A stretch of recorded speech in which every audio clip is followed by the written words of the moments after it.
প্রকাশ্যে স্কুল ছাত্রীকে লাথি, ভিডিও ছড়িয়ে পড়তেই পুলিশের জালে অভিযুক্ত কিশোর। রংপুর থেকে তাকে আটক করেছে সোনারগাঁ থানা পুলিশ। তবে ঘটনার পর ভুক্তভোগীকে স্কুল থেকে টিসি দেওয়ার অভিযোগ নিয়েও তৈরি হয়েছে নতুন বিতর্ক।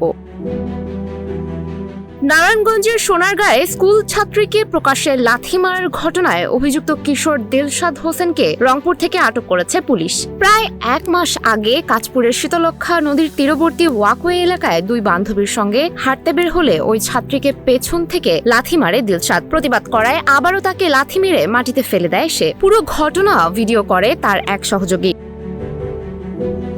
পরে ভিডিওটি সামাজিক যোগাযোগ মাধ্যমে ছড়িয়ে পড়লে ব্যাপক ক্ষোভ তৈরি হয়। ভিডিওটি পুলিশের নজরে আসার পর তথ্য প্রযুক্তির সহায়তায় রংপুর থেকে দিলশাদকে আটক করা হয়।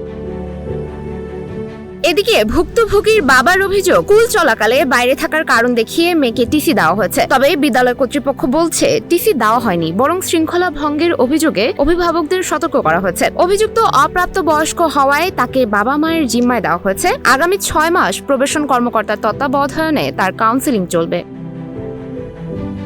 সুমায়া হক তনি, নিউজ ফ্ল্যাশ 71।